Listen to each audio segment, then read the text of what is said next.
applications and is relatively cheap.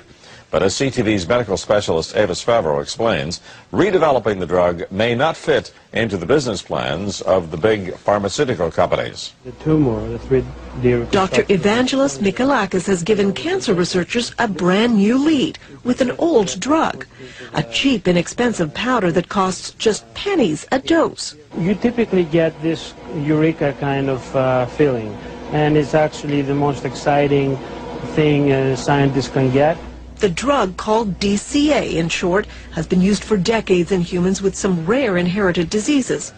When he added it to the water of mice and rats given human cancers, the results surprised him. And has this big tumor growing in his back. So you can see that even after 3 weeks there is a significant or 70% decrease in tumor size. It shrunk brain, breast, and lung tumors in the animals in a matter of weeks, and the drug had no side effects, confirmed by tests of DCA in humans for other diseases. This kind of results, to my mind, are as good as it gets. And it seems to work by reviving the energy-producing components of human cells, allowing the cells to work normally again, triggering cancerous cells to commit suicide. Scientists agree that DCA now needs to be tested quickly in human cancer patients. This is exactly what we want, a drug that has activity, but has also minimal side effects for patients.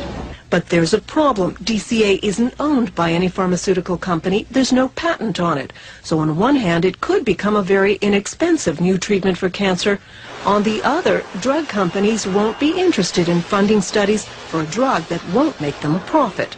This is a difficult question because typically, there are market considerations. So now Dr. Mikalakis has to find someone who will pay for the next round of testing. We hope that we can attract the interest of universities here in Canada and in the United States. And he doesn't want to let the medical dream of a cheap, effective anti-cancer drug disappear, just because it might not make someone a lot of money. It costs, some say, about $100 million to get a new drug through all the phases of testing onto the market.